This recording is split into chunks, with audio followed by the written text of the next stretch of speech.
네, 감사합니다. 오늘 우리가 함께 은혜 받을 하나님 말씀은 사도행전 27장 13절 말씀부터 26절 말씀까지입니다. 남풍이 순하게 불매 그들이 뜻을 이룬 줄 알고 닷을 감아 그레데 해변을 끼고 항해하였더니 얼마 안 되어 섬 가운데로부터 유라굴로라 하는 광풍이 크게 일어나니 배가 밀려 바람을 맞추어 갈 수 없어 가는 대로 두고 쫓겨 가다가 가우다라는 작은 섬 아래로 지나 간신히 거루를 잡아 끌어올리고 줄을 가지고 선체를 둘러 감고 스르디스에 걸릴까 두려워하여 연장을 내리고 그냥 쫓겨 가더니 우리가 풍랑으로 심히 애쓰다가 이튿날 사공들이 짐을 바다에 풀어버리고 사흘째 되는 날에 배의 기구를 그들의 손으로 내버리니라. 여러 날 동안 해도 별도 보이지 아니하고 큰 풍랑이 그대로 있음에 구원의 여망마저 없어졌더라. 여러 사람이 오래 먹지 못하였음에 바울이 가운데 서서 말하되 여러분이여 내 말을 듣고 그레데에서 떠나지 아니하여 이 타격과 손상을 면하였더라면 좋을 뻔하였느니라. 내가 너희를 권하노니 이제는 안심하라. 너희 중 아무도 생명에는 아무런 손상이 없겠고 오직 백분이리라. 내가 속한 바 곧 내가 섬기는 하나님의 사자가 어젯밤에 내 곁에 서서 말하되 바울아 두려워하지 말라. 내가 가이사 앞에 서야 하겠고 또 하나님께서 너와 함께 항해하는 자를 다 내게 주셨다 하였으니 그러므로 여러분이여 안심하라. 나는 내게 말씀하신 그대로 되리라고 하나님을 믿노라. 그런즉 우리가 반드시 한 섬에서 걸리리라 하더라. 아멘. 아멘. 이제는 안심하라 라는 제목의 말씀입니다. 세상에 안전한 곳이 있을까요? 서울 이태원 사상자가 200명이 넘게 났는데 누가 이런 일이 있을 거리라고 상상이나 했겠습니까? 제가 자전거를 타면은 사람들이 위험하다고 그 얘기를 많이 해요. 자동차는 안 위험한가요? 걸어 다니다가도 넘어져서 또 계단을 다니다가 넘어져서 발목이 부러진 사람 얼마나 많습니까? 세상에 안 위험한 곳이 어디 있을까요? 돌다리도 두드려 간다고 하는데 돌다리도 위험하더라고요.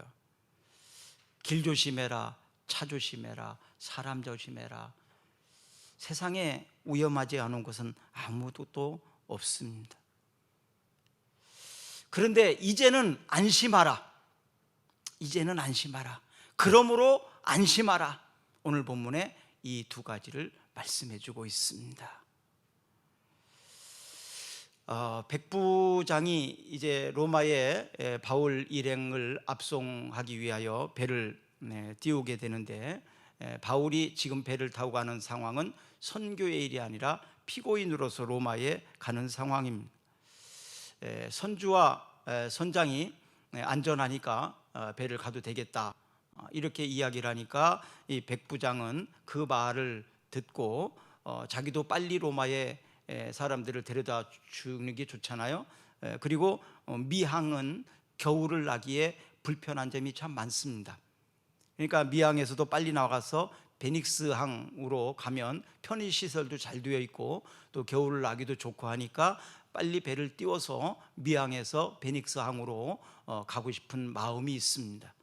거기에다 또 사람들이 대부분의 사람들이 배를 빨리 타고 갔으면 좋겠다라는 의견을 피력합니다.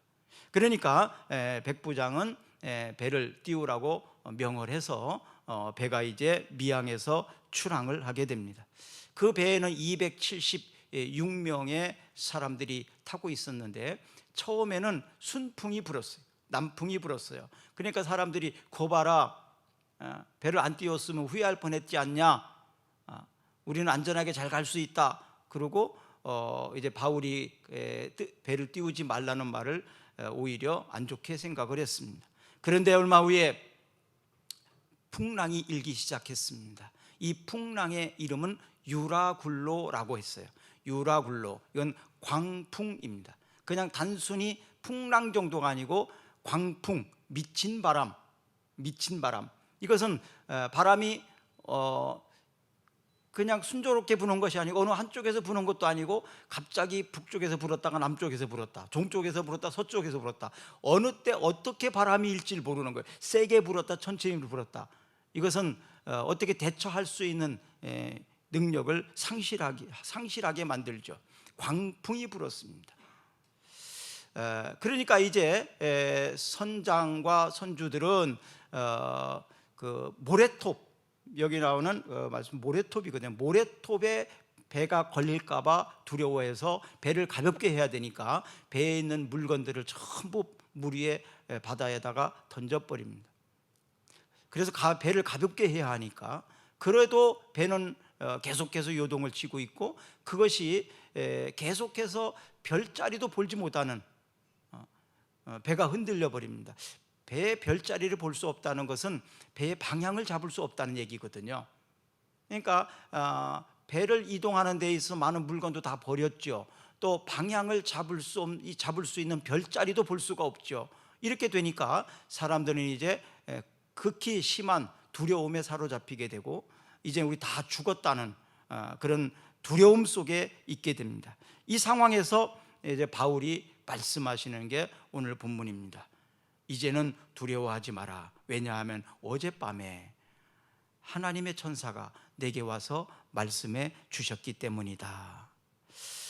우리가 머리로 계획할지라도 그 걸음을 인도하시는 분은 여호와십니다. 잠언 16장 9절을 한번 읽어볼까요? 사람이 마음으로 자기의 길을 계획할지라도 그의 걸음을 인도하시는 이는 여호와시니라. 아멘. 사람이 마음으로 자기의 길을 계획할지라도 그 걸음을 인도하시는 이는 여호와시니라. 마음 먹은 대로 될 수 있으면 얼마나 좋겠습니까?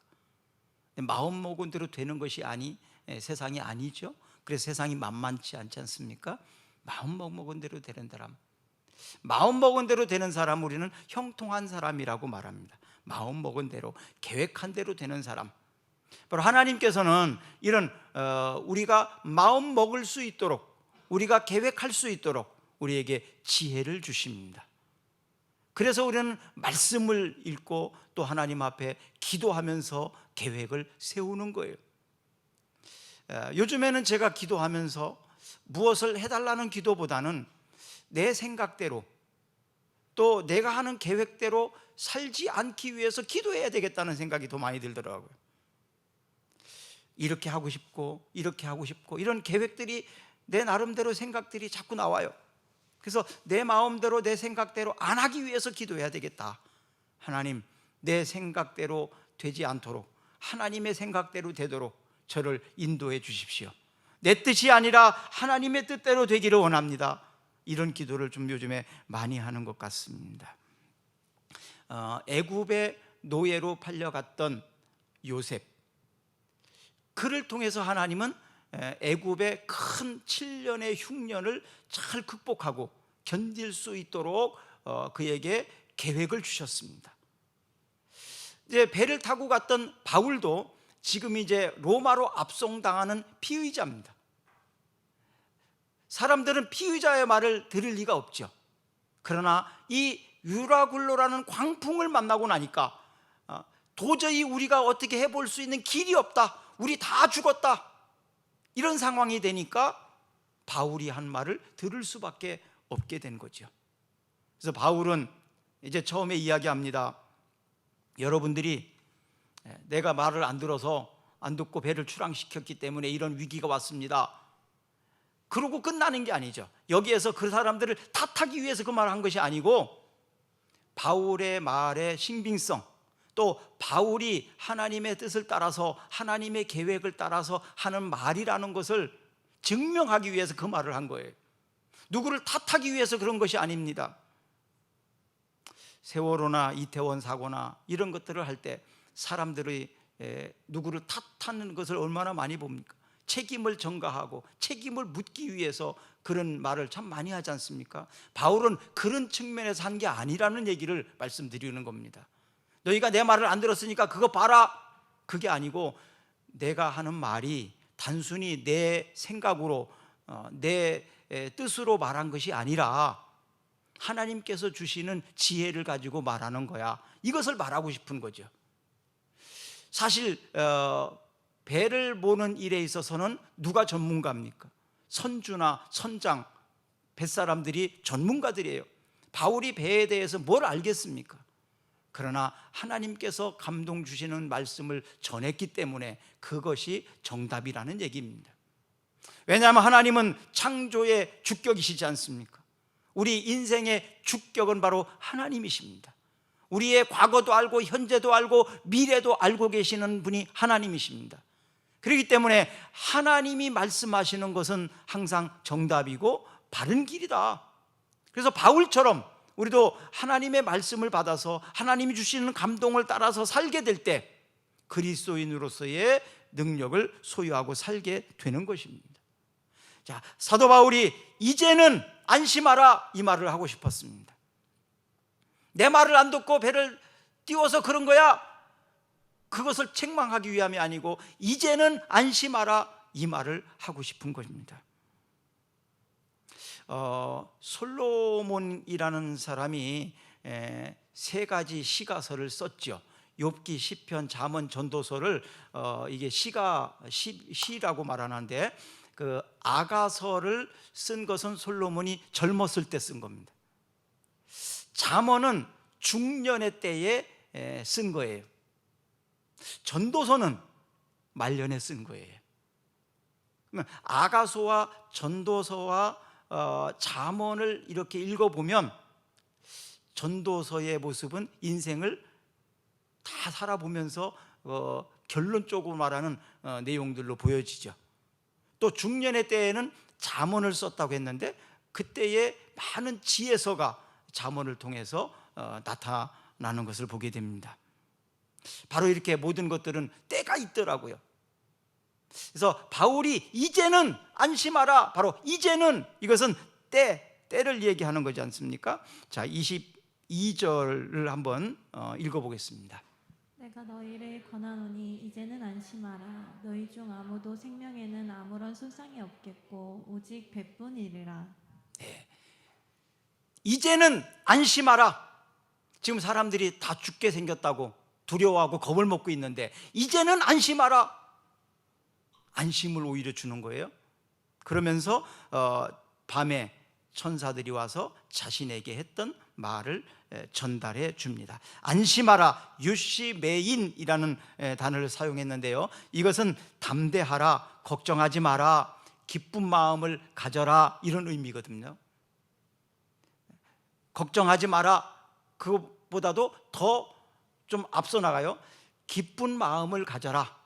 이것은 안전하게 우리가 도착할 수 있으니까 걱정 정도가 아니라 오히려 하나님이 우리와 함께 하셔서 이 배를 안전하게 가게 해줄 거니까 걱정하지 말고 담대하게, 그리고 하나님을 기뻐하면서 가라, 그런 의미입니다. 안심하라는 단순히 걱정하지 마라, 염려하지 마라가 아니고 기뻐해라. 하나님이 우리의 앞길을 인도해 주실 거다, 이런 담대함을 말하고 있습니다. 야고보서 5장 13절을 한번 읽어볼까요? 너희 중에 고난당하는 자가 있느냐? 그는 기도할 것이요. 즐거워하는 자가 있느냐? 그는 찬송할지니라. 고난당하는 자에게는 근심과 걱정이 많습니다. 이런 사람들에게는 기도하라, 그리고 즐거워하는 자는 찬송하라, 이렇게 말을 하고 있는데요, 어떤 학생들은 시험만 보려고 그러면 너무너무 당황해서 실력 발휘를 못하는 학생들이 있어요. 뭐 지금 월드컵 하고 있지만 게임을 나간다거나 어떤 시합에 나간다거나 그럼 평상시엔 잘하는데, 연습 때는 잘하는데 꼭 시합에 나가면 잘 못하고 실력 발휘를 못하는 사람들이 있어요. 또 반대인 사람도 있고요. 무엇 때문일까요? 담대함입니다. 그리스도인들에게는 바로 이런 담대함을 주셨는데 고난당하고 두려움이 생기고 그러면 어떻게 해야 되느냐? 기도해라. 경기도에는요 아주 유명한, 세계적으로 유명한 3개의 학교가 있습니다. 경기도에 민족사관학교 아시죠? 민족사관학교. 또 가나안 농군학교가 있습니다. 가나안 농군학교. 농민운동 또 뭐 그 일에 뭐 많은 교육을 해왔던, 그리고 예수사관학교도 있습니다. 크리스천들을 또 훈련해서 보내는 예수사관학교가 있어요. 그 세 개 학교를 좀 가보면 참 좋습니다. 가나안 동군학교의 창시자는 김용기 장로님인데요, 그분 살아계실 때 저는 거기 한번 가본 적이 있어요. 그래서 그분이 기도하는 데를 저는 가보고 싶었어요. 그냥 훈련하는 대부분 거기에만 사람들이 있는데 저는 그분이 어디에서 기도했는지 그 기도하는 곳을 가보고 싶었어요. 그래서 안내를 받아가지고 가봤더니 산 꼭 중턱까지 꼭 올라가더라고요. 올라갔는데 조그만하게 이렇게 건물을 쭉 지어놨고 지하까지 이렇게 해서 위에까지 이렇게 돼 있더라고요. 근데 거기에 기도하는데 앞에 딱 써 있는 글귀가 조국이여 안심하라 이렇게 써 있더라고요. 조국이여 안심하라 이렇게 써 있더라고요. 야, 저분이 그 엄청난 비전을 가지고 기도하고 있었구나. 매일 새벽마다 조국을 위해서 기도하고 있었구나. 그는 그리고 그 기도실에서 나와서 건물 옥상에 올라가 가지고 애국가 4절을 큰 소리로 매일매일 불렀대요. 참 우리 민족을 사랑하는 애국자다라는 생각이 듭니다. 누가 애국자입니까?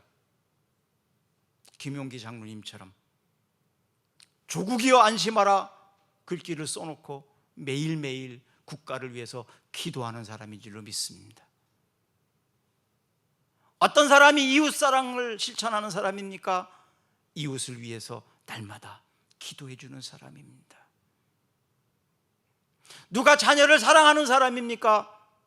자녀를 위해서 눈물 흘리며 기도하는 어머니와 아버지입니다. 역사를 보면 기도하는 어머니 아버지가 있는 자녀는 결코 잘못되지 않습니다. 역사가 증명합니다. 여러분, 자녀를 위해서 얼마나 염려하십니까? 얼마나 걱정하십니까? 얼마나 밤잠을 못 자고 힘들어 하십니까? 마음대로 되지 않는 것이 제일 어려운 것이 자녀지요. 그래서 우리는 자녀를 위해서 눈물을 흘리며 기도할 수밖에 없습니다. 우리 조국 대한민국을 위해서 기도하는 사람이 애국자입니다. 국가를 위해서 기도하는 여러분 되기를 바랍니다. 누가 회사를 사랑하는 사람입니까? 기도하는 사람입니다. 우리가 경영하는, 우리가 다니는 회사를 위해서, 내가 다니는 학교를 위해서 기도하는 사람, 그 기도하는 사람들이 있기 때문에 안심해도 되는 것입니다.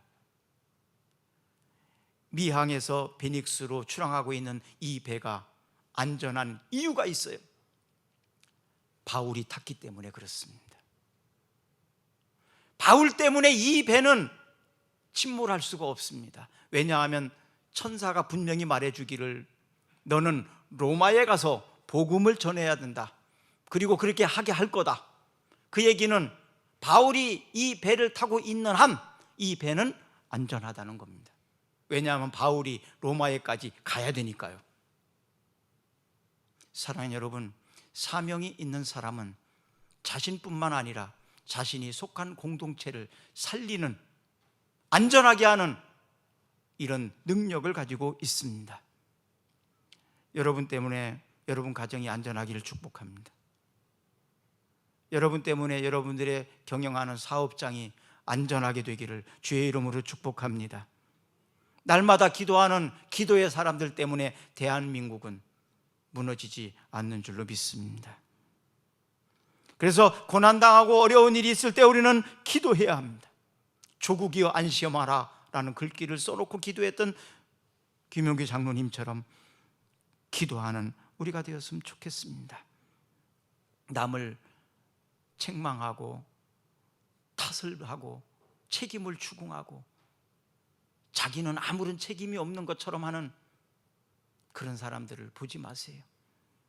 바울처럼 내가 너희들에게 분명하게 말한다. 안심해라. 걱정하지 마라. 이렇게 말해줄 수 있는 우리가 되었으면 좋겠습니다. 위기가 없었다면 바울의 말은 사람들이 믿지 않았을 거예요. 이 위기 때문에 오히려 바울의 말을 사람들은 믿고, 그래, 저분이 처음에 얘기했던 것이 맞는 것 같아.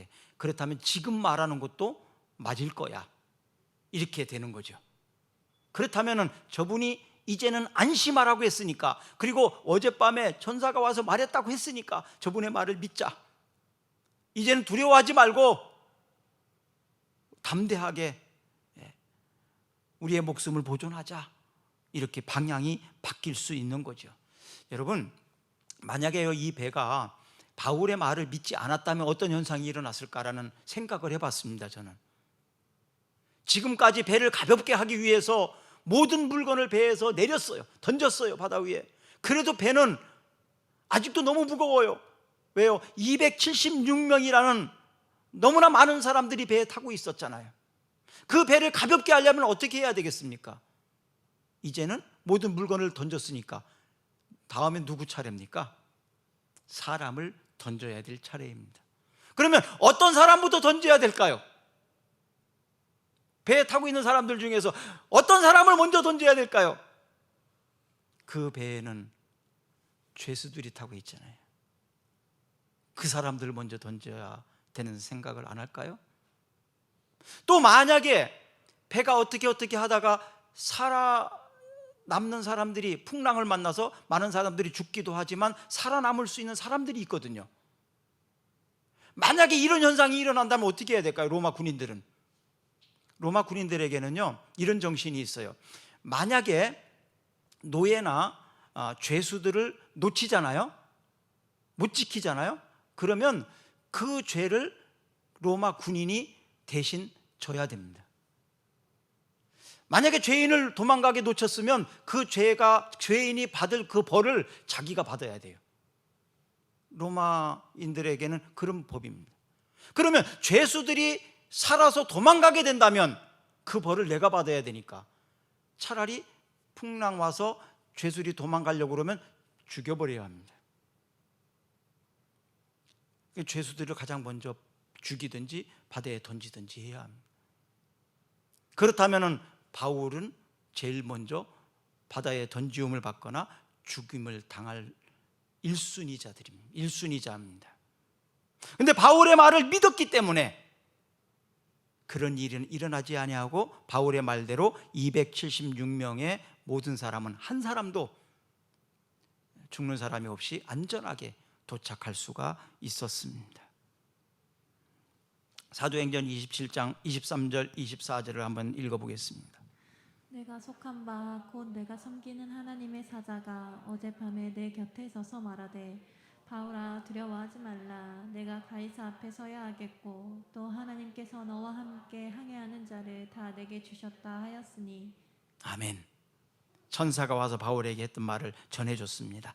시편 37편 5절 말씀도 보겠습니다. 내 길을 여호와께 맡기라. 그를 의지하면 그가 이루시고. 아멘. 내 길을 여호와께 맡기라. 그를 의지하면 그가 이루시고. 하나님께 맡기면 하나님께서 이루어 주신다고 했습니다. 세상에 일을 하다 보면 내가 해야 될 일이 있고요, 내가 할 수 없는 일도 있습니다.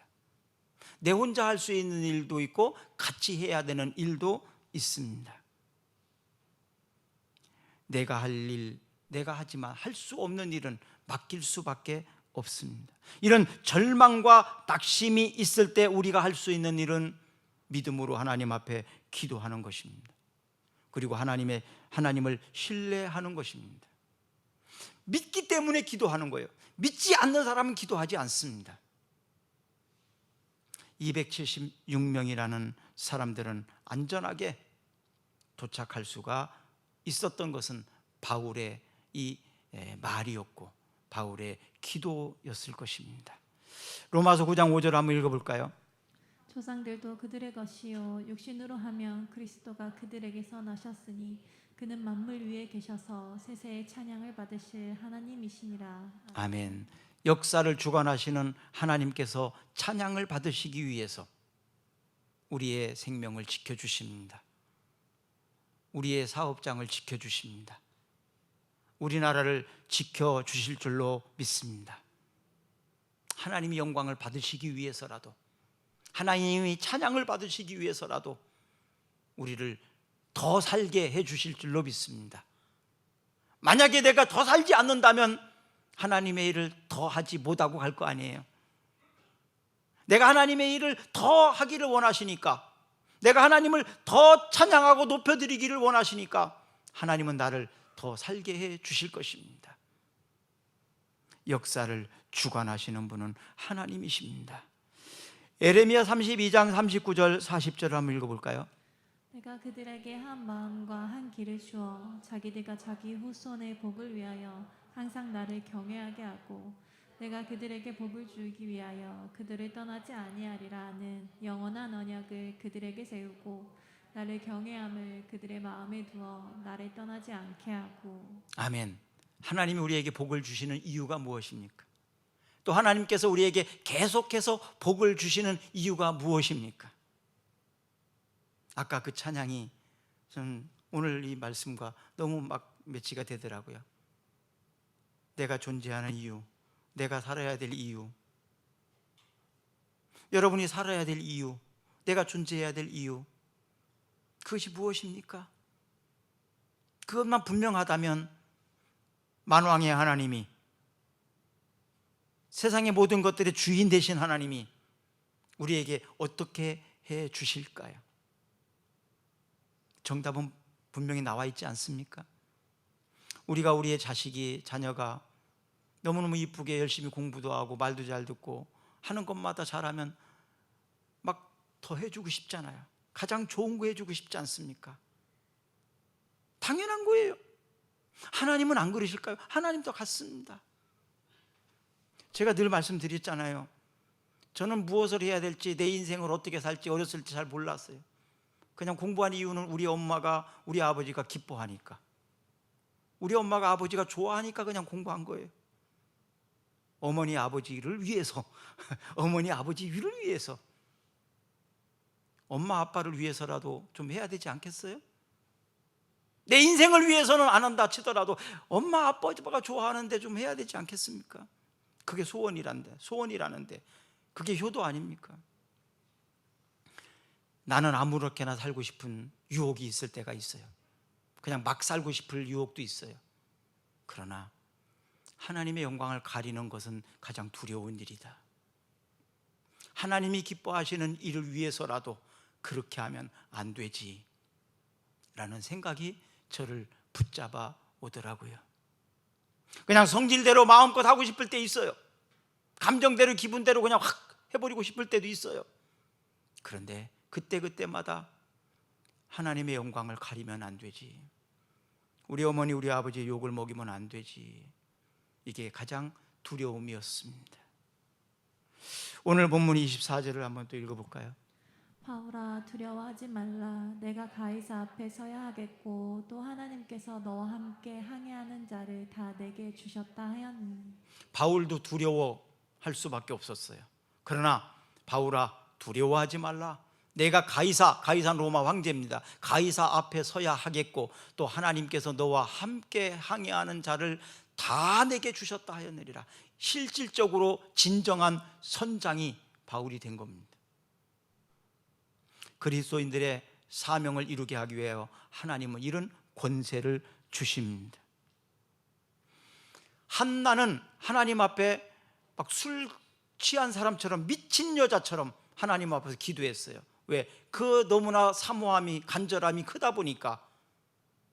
그렇게 기도하고 나서 엘리 제사장의 하나님을 대신한 응답을 받았을 때 그는 집으로 돌아가서 다시는 근심하지 않았다 이렇게 말합니다. 그것은 바로 내가 이렇게 기도하고 하나님께서 들으셨다는 것을 이제는 알았으니까 이제는 근심하지 않겠다 이런 얘기입니다. 우리의 기도는 하나님이 들으십니다. 하나님이 들으셨다면, 이제 하나님이 알았다면 근심하지 마세요. 이제 하나님이 알아서 해주실 줄로 믿습니다. 하나님이. 사도행전 23장 11절을 읽어볼까요? 그날 밤에 주께서 바울 곁에 서서 이르시되 담대하라. 내가 예루살렘에서 나의 일을 증언한 것 같이 로마에서도 증언하여야 하리라 하시니라. 아멘. 바울은 바로 이렇게 예루살렘에서 복음을 증언한 것처럼 로마에 가서도 복음을 전해야 되니까 그때까지 너는 안 죽어. 무슨 독을 마실지라도, 어떤 위협을 당할지라도 절대로 안전할 거야. 걱정하지 마. 이거 얘기입니다. 사명이 있는 사람은 어떤 시련에서도 이런 마음이 있기 때문에 평안합니다. 걱정 안 하셔도 됩니다. 죽음에 대한 걱정을 할 필요 없습니다. 사명이 있는 사람은 하나님이 보호하십니다. 따라해봐요. 사명이 있는 사람은 하나님이 보호하십니다. 사명이 끝날 때까지 나는 안전합니다. 네, 하나님이 안전하게 지켜주실 것입니다. 걱정하지 마세요. 자, 25절 또 읽어봅니다. 그러므로 여러분이 안심하라. 나는 내게 말씀하신 그대로 되리라고 하나님을 믿노라. 아멘. 아까는 이제는 안심하라 그랬는데 여기서는 그러므로 여러분이요 안심하라. 그러므로는 항상 결론을 낼 때 쓰는 접속사지 않습니까? 이제는 안심해라. 근데 여기서 이제 그러므로 안심해라 이렇게 말하고 있습니다. 저도 여러분들에게 그대로 말하고 싶습니다. 이제는 안심하십시오. 왜 안심할 수 있습니까? 하나님이 우리와 함께 하시니까요. 내가 기도하고 있으니까요. 우리가 그리스도인이고 내게는 사명이 있으니까요. 그러므로 안심하십시오. 우리에게는 사명을 따라 살기 때문에 이렇게 말할 수 있습니다. 결국 믿음은 두려움을 이기는 힘입니다. 자, 믿음은 두려움을 이기는 힘입니다. 믿음은 나의 감정과 생각을 섞지 않고 하나님의 말씀 그대로 된다고 믿는 것입니다. 믿음의 생활이 뭡니까? 나의 감정과 나의 기분, 이런 나의 생각, 이것을 섞어 놓으면 두려운 마음이 사라질 수 없어요. 나의 감정과 나의 생각을 섞지 않고 말씀 그대로 믿어야 하는 거예요. 그래서 이 말씀 그대로 믿게 되면은 안심할 수 있습니다. 평안을 누릴 수 있습니다. 그런데 우리가 일부는 믿고 일부는 나의 감정과 생각을 섞어 놓기 때문에 두려움도 있고 한편으로 믿기도 하고 이 두 가지가 막 공존하는 거예요. 갈등을 일으키고 있는 것입니다. 아모스 8장 11절 읽어볼까요? 주 여호와의 말씀이니라. 보라, 날이 이를지라. 내가 기근을 땅에 보내리니 양식이 없어 주림이 아니며 물이 없어 가람이 아니요 여호와의 말씀을 듣지 못한 기갈이라. 양식보다도 물보다도 하나님의 말씀의 기갈이 바로 우리의 영혼이, 우리의 삶이 팍팍해지고 메말라 있다는 얘기입니다. 어떤 환경이 아닙니다. 누구 때문이 아닙니다. 바로 말씀에 대한 기갈이, 굶주림이 나의 영혼, 우리가 다시 말하면 은혜가 떨어졌기 때문에 그런 것입니다. 시편 119편 11절에 보니까 내가 주께 범죄하지 아니하기 위하여 하나님의 말씀을 내 마음에 두었나이다. 또 잠언 29장 6절 말씀에 보니까 악인은 범죄하여 스스로 올무에 매인다라고 말했고요. 잠언 29장 22절에 보니까 노함은 다툼을 일으키고 성냄은 범죄자가 되게 한다고 말하고 있습니다.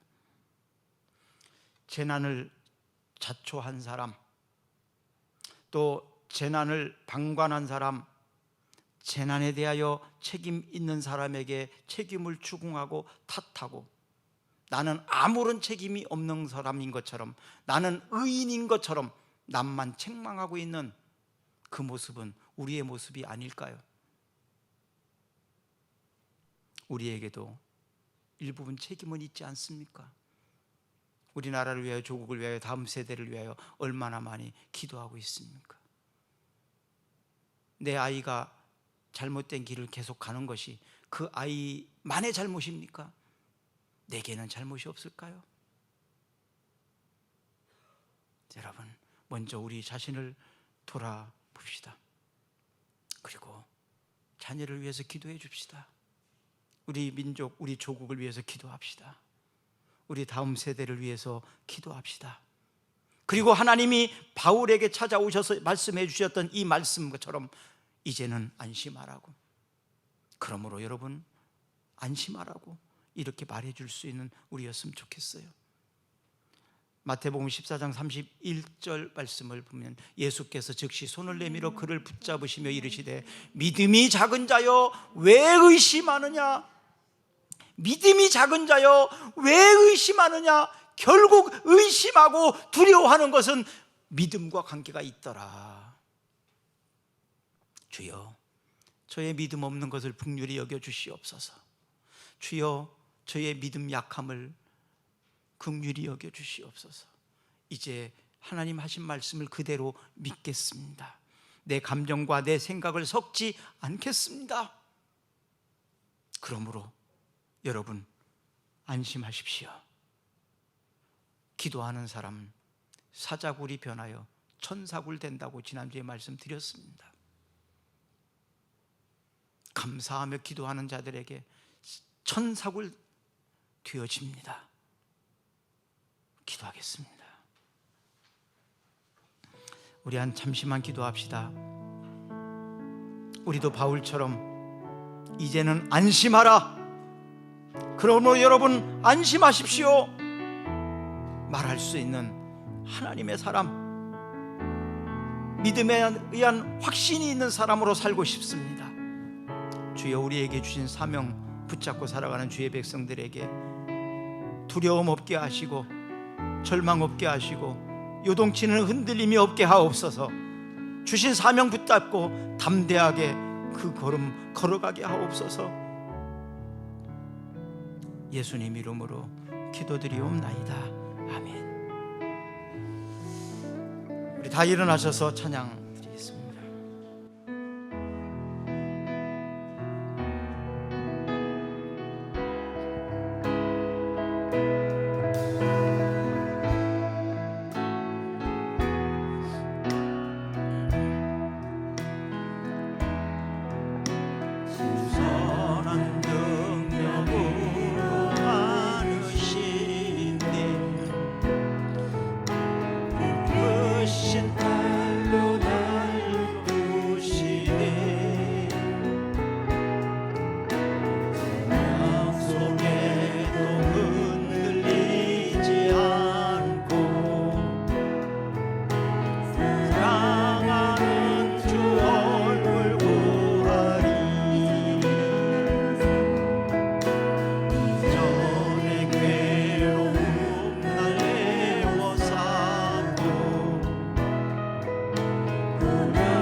이제는 온 인류의 대속자가 되시는 우리 주 예수 그리스도의 은혜와 측량할 수 없는 하나님의 크신 사랑과 말할 수 없는 탄식으로 우리를 위하여 간구하시는 성령님의 감화 감동 권면하심이 대강절 첫 번째 주일을 맞이하여 구원의 확신을 가지고 믿음을 가지고 살겠다고 기도하며 돌아가는 모든 성도들의 가정과 저들의 사업장과 특별히 이 나라와 이 민족 위에 영원토록 함께 하시기를 간절히 축원하옵나이다. 아멘.